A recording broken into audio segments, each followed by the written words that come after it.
Muscat سلطنت of Oman سے ہمیں خبر دے رہے ہیں ہمارے بیورو چیف سجاد احمد شیخ۔ پاکستان سوشل کلب عمان کی عبوری کمیٹی کی تقریب حلف برداری۔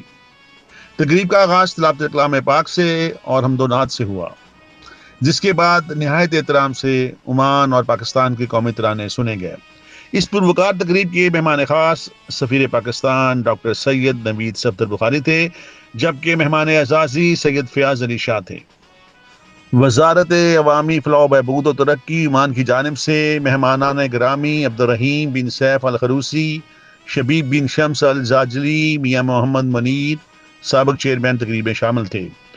Pakistan social club Oman interim committee کے جنرل سیکرٹری جناب کاشف احمد زعیم نے خطبہ استقبالیہ پڑھا۔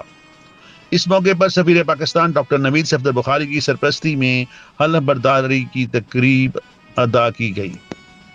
پاکستان سوشل کلب عمان کی عبوری کمیٹی 2025 کے عہدیداران کے نام اور عہدے حسب ذیل ہیں: chairman Nadeem Azimi, vice chairman Chaudhry Zahid Shakoor, general secretary Kashif Ahmed Zaeem, finance secretary Imran Nadeem Toor, joint secretary sports Kaleem Akhtar, شعبہ اطلاعات و نشریات محترمہ عذرا علیم، شعبہ شعری و ادب محافل قمر و ریاض، شعبہ برائے ثقافتی تقریبات عثمان لکھن، شعبہ برائے اقلیتی کمیونٹی تقریبات ولیم جان، شعبہ برائے فہرست رائے دہندگان ڈاکٹر مظہر خان، لاجسٹک معاون چودھری اشرف، شعبہ سماجی فلاح و بہبود سید شاندار علی بخاری۔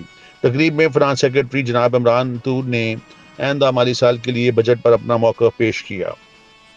سید فیاض علی شاہ نے اپنے خطاب میں عمان کے سلطان عزت مآب حسن بن طارق کی دانشمندانہ حکمت عملی کو سراہا اور آگے پر برطانیہ سے تشریف لائے معروف کاروباری سماجی شخصیت شہزادہ شہریار نے بھی نئے بورڈ کو مبارکباد پیش کی۔